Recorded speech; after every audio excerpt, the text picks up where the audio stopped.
We have here a differential equation that has non-constant coefficients. The coefficients have variables in them, but it's a very specific form here. A sub n x to the n times the nth derivative of y plus a sub n minus 1 x to the n minus 1 times the n minus first derivative of y, all the way down to a1x times y prime plus a naught times y is equal to g of x. And the characteristic here is that the exponent on x matches the derivative on y in every single term. This is called a Cauchy-Euler equation.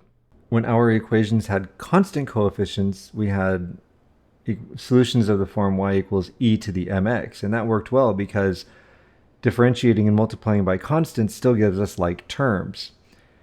Now that we have powers of x in each of our terms, we're going to find solutions of the form y equals x to the m. Let's just see how it works with this first example. X squared y double prime plus 3xy prime minus 4y is equal to 0. Writing down a solution of the form y equals x to the m, we're going to use a familiar pattern, which is differentiate, substitute, see what happens.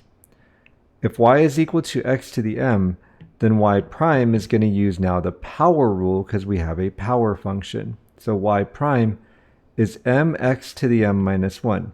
Most people get that. If people make a mistake, it's going to be in this next one usually. We're going to use the power rule on x to the m minus 1. We already have the factor of m. And so y double prime is m times m minus 1, x to the m minus 2.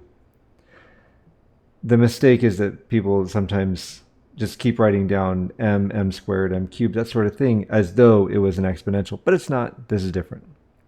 Now, when we plug this into the differential equation, for x squared y double prime, we have x squared m times m minus 1, x to the m minus 2, plus 3xy prime is going to give us 3x mx to the m minus 1, minus 4y is just minus 4x to the m, and then it equals 0. But check this out. In each term, we have multiple factors of x, or I guess in 2 of the 3 terms. And if we combine those factors using properties of exponents, then we have m times m minus 1. That's not really what I'm worried about here. X to the m. Notice that in the second term, for the y prime term, we have x times x to the m minus 1. Adding those exponents together is going to give us 3mx to the m. And then finally, minus 4x to the m is equal to 0.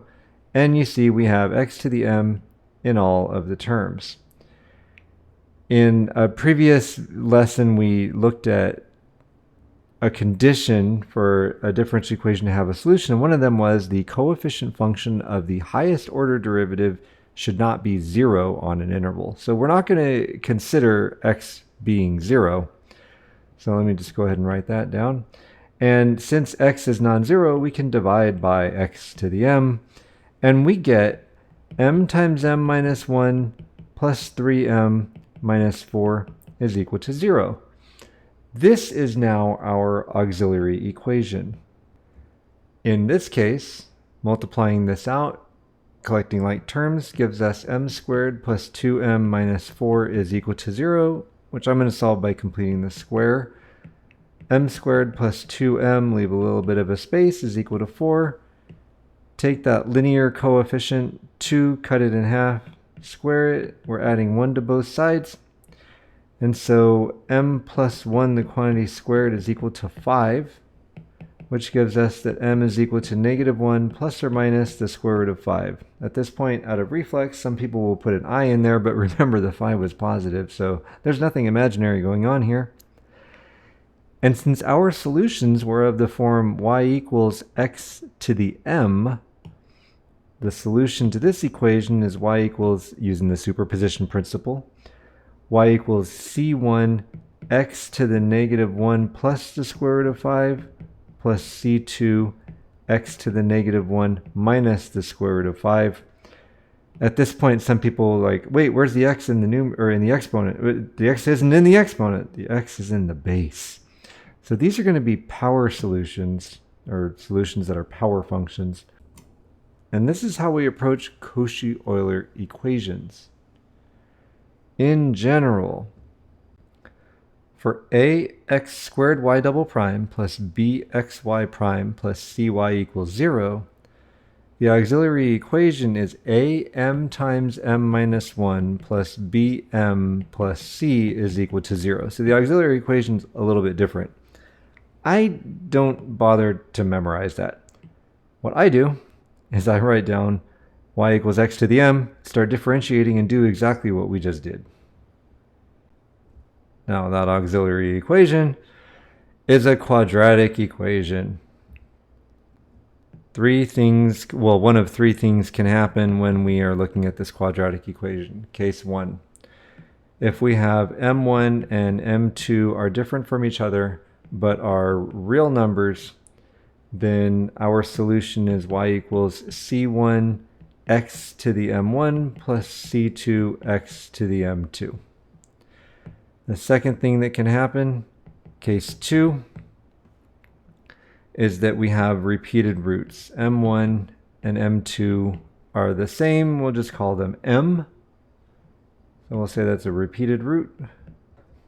Then the form of solution is going to be y equals c1 x to the m plus c2 x to the m times the natural log of x. That natural log of x comes from the reduction of order process. I would encourage you to work that out at some point. Case 3 is the one in which m1 is alpha plus beta I, and m2 is alpha minus beta I. Without going into all the details, I mean, they're out there. Y is going to equal x to the alpha times c1 cosine of beta times the natural log of x plus c2 sine of beta times the natural log of x. So you're maybe seeing some similarities to equations that have constant coefficients. Instead of e's, we have x's to powers. And instead of factors of x where we saw them before, we have natural log of x. And then the complex solutions to the auxiliary equation give us a product of a power and sine and cosine. But inside the argument, instead of a beta x, it's beta natural log of x.